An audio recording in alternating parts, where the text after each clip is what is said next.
Good morning बच्चों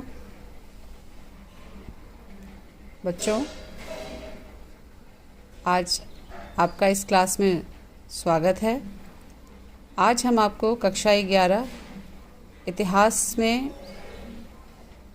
अध्याय 1 समय की शुरुआत से पढ़ाएंगे। बच्चों, आप लोगों ने आदि मानव का इतिहास कक्षा 6, 7, 8 के इतिहास में भी पढ़ा हुआ है और हम इसमें आदि मानव से आधुनिक मानव बनने का क्रमिक विकास उसके बारे में पढ़ेंगे। आप सभी जानते हैं कि पहले हमारे पूर्वज बंदर ही थे। धीरे धीरे जैसे जैसे सभ्यता का विकास होता गया वैसे ही मानव का आधुनिक रूप भी विकसित होता चला गया था। लगभग 8000 ईसा पूर्व तक मानव इतिहास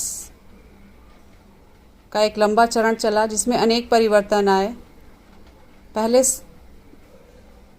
अपना जीवन यापन करने के लिए आदि मानव जानवरों के मांस तथा पेड़ पौधों के कंदमूल, फल तथा बीज का उपयोग करते थे, लेकिन धीरे धीरे उन्होंने आपस में बातचीत करना सीख लिया, पत्थरों के औजार बनाने सीख लिए, भोजन प्राप्त करने के नए नए तरीके सीख लिए और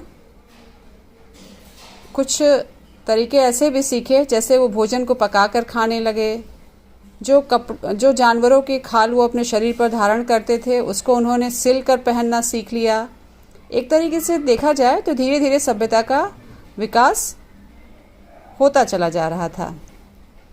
और इसका साक्ष्य हमें मिलता कहाँ से है? मनुष्य के विकास का साक्ष्य उन प्रजातियों के जीवाश्मों से मिलता है जो अब लगभग लुप्त हो चुकी हैं। अब ये शब्द उठता है कि जीवाश्म क्या है? जीवाश्म शब्द का प्रयोग पुराने पौधे, जानवरों या मानव के अवशेषों के लिए किया जाता है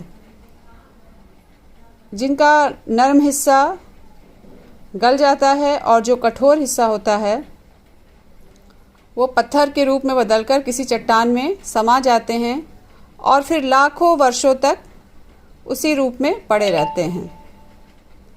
और जब कभी उत्खनन या खुदाई में वो मिलते हैं और हमारे वैज्ञानिक, भूवैज्ञानिक जब उसका अध्ययन करते हैं तो उस समय के या उस सभ्यता के बारे में हमें कुछ अलग अलग जानकारियाँ भी प्राप्त होती हैं। इस तरह से हम इस लेसन में पृथ्वी पर मनुष्यों के क्रमिक विकास का अध्ययन करेंगे।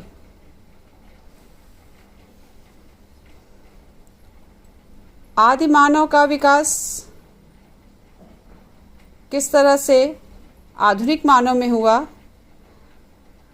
इसके बारे में लगभग 360 से 240 लाख वर्ष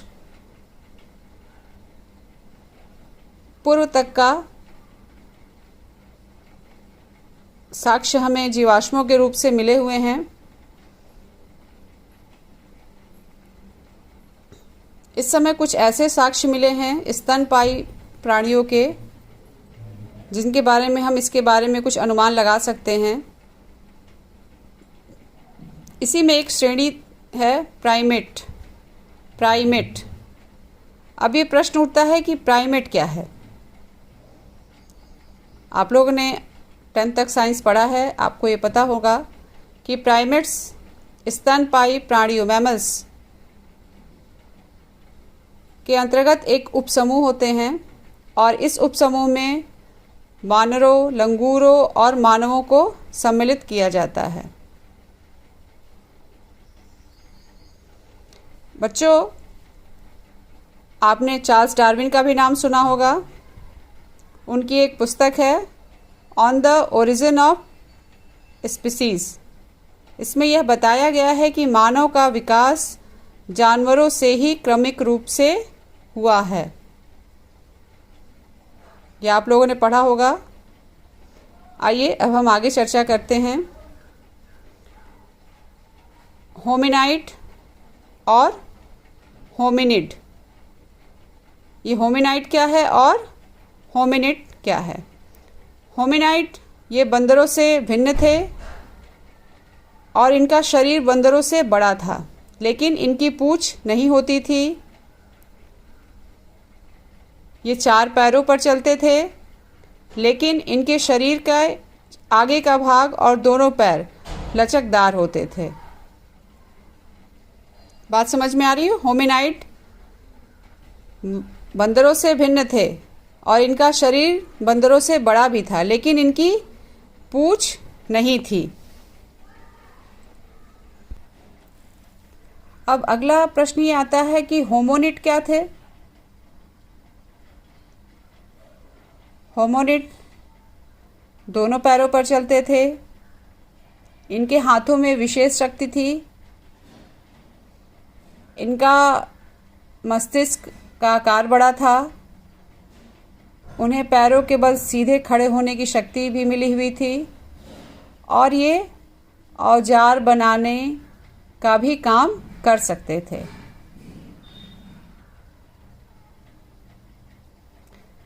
बच्चों, इसी में एक शब्द आया है ऑस्ट्रेलोपिथेकस। ऑस्ट्रेलोपिथेकस लैटिन भाषा के शब्द ऑस्ट्रल और यूनानी भाषा के पिथिकस से मिलकर बना है।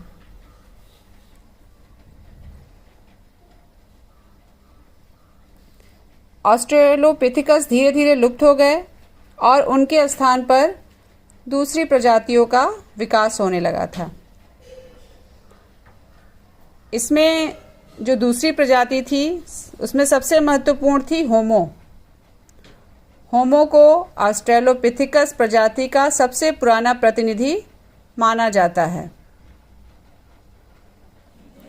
होमो लैटिन भाषा का शब्द है जिसका अर्थ है आदमी। इनमें स्त्री व पुरुष दोनों ही शामिल थे।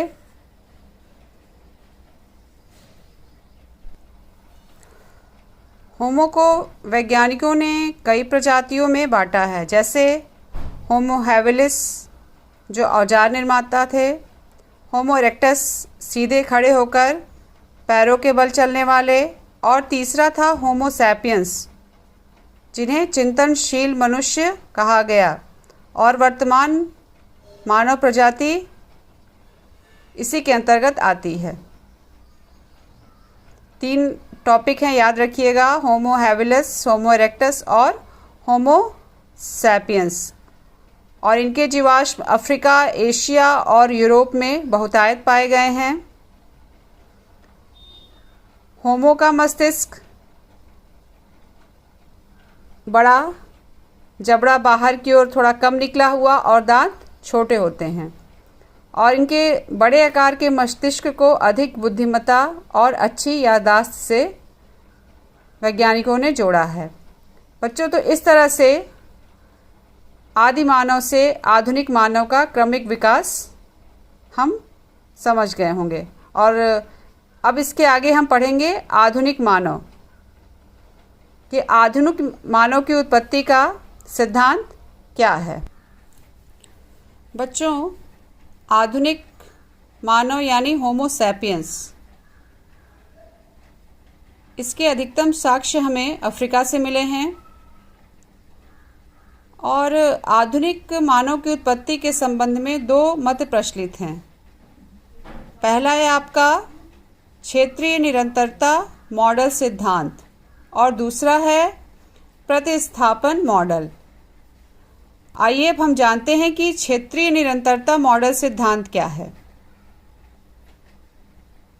इस सिद्धांत के अनुसार अनेक क्षेत्रों में अलग अलग मनुष्यों की उत्पत्ति हुई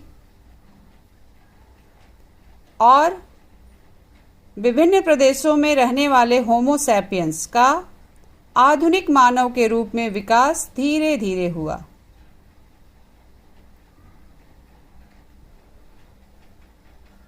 ये आपके क्षेत्रीय निरंतरता मॉडल का बच्चों, ये आपके बुक में चित्र दिया हुआ है। क्षेत्रीय निरंतरता मॉडल और प्रतिस्थापन मॉडल। अभी मैंने आपसे क्षेत्रीय निरंतरता मॉडल की चर्चा की है। देखिए, इसमें यूरोप, अफ्रीका और एशिया 3 देश दिए गए हैं। अब अगला हम चर्चा करेंगे प्रतिस्थापन मॉडल के विषय में। प्रतिस्थापन मॉडल के अनुसार मानव का उद्भव अफ्रीका में ही हुआ है। इसकी पुष्टि आधुनिक मानव के उन जीवाश्मों से भी होती है जो अफ्रीका में पाए गए हैं। और मनुष्य में दिखने वाले लक्षणों के आधार पर वैज्ञानिकों ने इस सिद्धांत की प्रतिपुष्टि भी की है। बच्चों, इस तरह से ये 2 आधुनिक मानव की उत्पत्ति के संबंध में 2 सिद्धांत थे, क्षेत्रीय निरंतरता और प्रतिस्थापन मॉडल। इन दोनों मॉडलों की तुलना करने से ये ज्ञात होता है कि जैसा कि प्रतिस्थापन मॉडल में बताया गया है कि मानव के सभी पुराने रूप बदल गए हैं और उनका स्थान आधुनिक मानव ने ले लिया है। और इसका सबसे प्राचीनतम साक्ष्य इथोपिया से जो जीवाश्म मिला है, वहाँ से इसकी पुष्टि हो जाती है। वहीं क्षेत्रीय निरंतरता मॉडल भी यही बात करता है कि वर्तमान मनुष्यों के शारीरिक लक्षणों की विभिन्नता हजारों वर्ष की अवधि में स्वयं को ढालने पर आधारित है। यानी जैसे जैसे मनुष्य ने अपना विकास किया, वैसे वैसे उनके शारीरिक भिन्नताओं में एक समानता आती गई। ये आपके उत्पत्ति के सिद्धांत थे। अब हम पढ़ेंगे आदिकालीन मानव की जीवन शैली। उसमें हम पढ़ेंगे कि भोजन की प्राप्ति से संबंधित साक्ष्य क्या हैं। बच्चों, आदि मानव कई तरीके से अपना भोजन इकट्ठा किया करते थे, जैसे संग्रहण द्वारा भोजन। इसका कोई स्पष्ट प्रमाण तो हमारे पास नहीं उपलब्ध है, लेकिन हम अनुमान लगा सकते हैं कि बीज, गुठलियों और फल जैसे खाद्य पदार्थों को इकट्ठा करना ही संग्रहण की श्रेणी में आता था।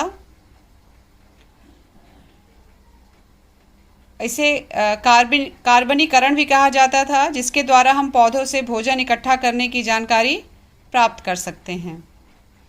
दूसरा है आपका शिकार। आदिकालीन मानव जंगली जानवरों का शिकार भी किया करते थे और उससे अपना भोजन प्राप्त करते थे। तीसरा है आपका अपमार्जन।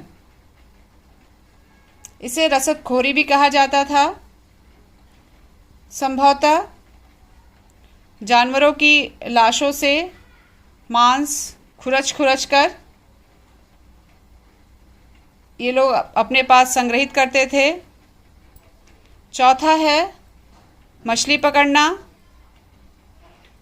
भोजन प्राप्ति के लिए ये लोग मछली भी पकड़ते थे, क्योंकि अनेक खोज स्थलों से मछलियों की छोटी छोटी हड्डियां भी प्राप्त हुई हैं, जिससे पता चलता है कि ये लोग भोजन के रूप में मछली का भी प्रयोग किया करते थे। अब हम आदि मानव के जीवन शैली के बारे में चर्चा करते हैं। आदि मानव के संबंध में जितने भी साक्ष्य प्राप्त हुए हैं, उन वस्तुओं को देखने से हमें ये पता चलता है कि धीरे धीरे उन्होंने अपना विकास काफ़ी कर लिया था। और पहले जब ये खुले में निवास करते थे, अब धीरे धीरे उन्होंने गुफाओं में रहना प्रारंभ किया और वहाँ पर उन्होंने अपने लिए आग की भी व्यवस्था की, भोजन की भी व्यवस्था कर ली थी, क्योंकि इसके साक्ष्य हमें केन्या और दक्षिण अफ्रीका में मिलते हैं, जहाँ पर पत्थर के औजार के साथ साथ आग में पकाई गई चिकनी मिट्टी और जली हुई हड्डियों के भी साक्ष्य मिलते हैं। आइए अब हम जानते हैं उनके औजारों के बारे में कि औजारों के संरक्षण में या औजारों का निर्माण वो कैसे किया करते थे। केन्या में एक जगह है किलोम्बे, वहाँ से शल्क उपकरण और हस्त कुठार प्राप्त हुए हैं। हस्त कुठार मतलब हाथ से जो चलाए जाते थे। उनको देखकर ये अनुमान लगाया गया है कि उन्होंने पत्थरों से औजारों का निर्माण करना सीख लिया था और संभवतः जिसमें औजारों में तीर कमान, फेंक कर मारने वाले भाले तथा हड्डियां निकालने वाले औजार भी थे। कुछ छोटे छोटे औजार भी उन्होंने बना लिए थे, जैसे छेनी, रुखानी, इस तरह के हथियारों का उन्होंने बनाना सीख लिया था। इसी क्रम में चूल्हे का भी साक्ष्य मिलता है, जिससे हम ये अनुमान लगाते हैं कि आग पर उन्होंने नियंत्रण स्थापित कर लिया था और आग का प्रयोग वो विभिन्न कामों के लिए करने लगे थे।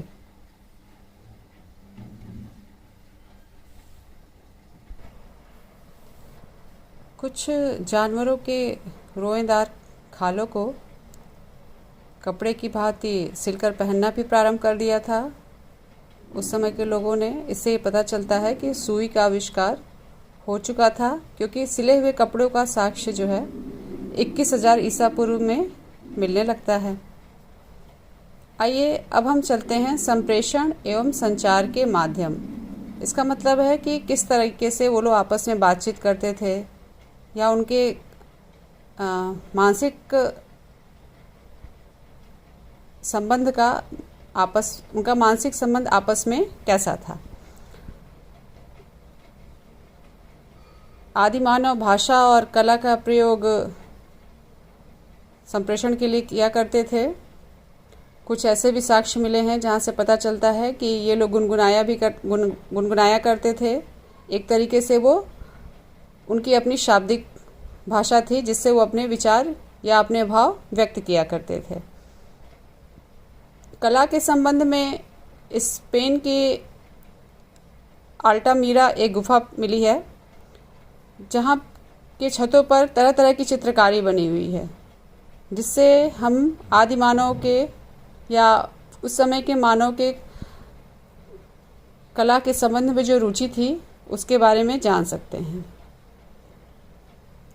उस गुफा की दीवारों पर या ऊपरी छतों पर तरह तरह की चित्रकारी बनी हुई है और इसमें इतिहासकारों ने उसका एक विधिवत अध्ययन भी किया है।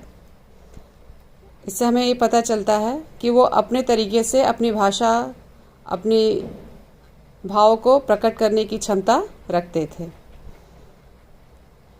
अब अगला टॉपिक है हमारा हादजा समूह।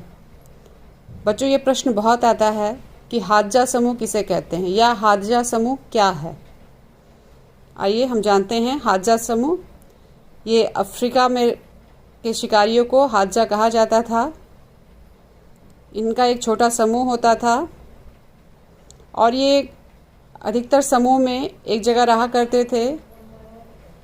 एक तरीके से इनका जीवन खाना बदोश का था। ये कहीं भी स्थायी रूप से इनका निवास नहीं था। ये समय समय पर अपना स्थान परिवर्तन किया करते थे और भोजन की खोज में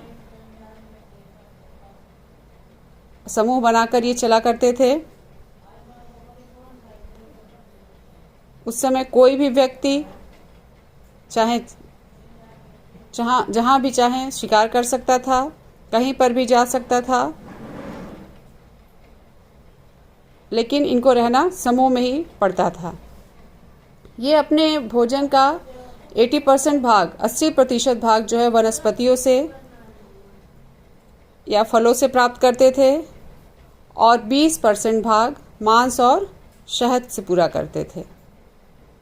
इस तरह से पता चलता है कि हादजा समूह में रहकर ही अपना जीवन यापन या अपने भोजन की व्यवस्था कर पाते थे।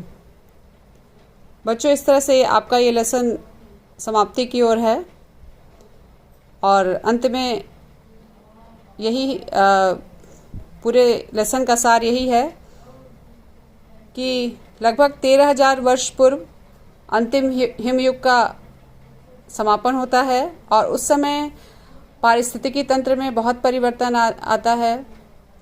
जलवायु भी हमारी गर्म हो जाती है, जनसंख्या वृद्धि भी अत्यधिक होने लगती है और जनसंख्या वृद्धि होने के साथ साथ हमारे कृषि करने के तरीक़ों में भी बहुत बदलाव आता है। अनाजों और पौधों को उगाने के लिए नए नए आविष्कार किए जाने लगे, नए नए खोज करने लगा उस समय का मनुष्य।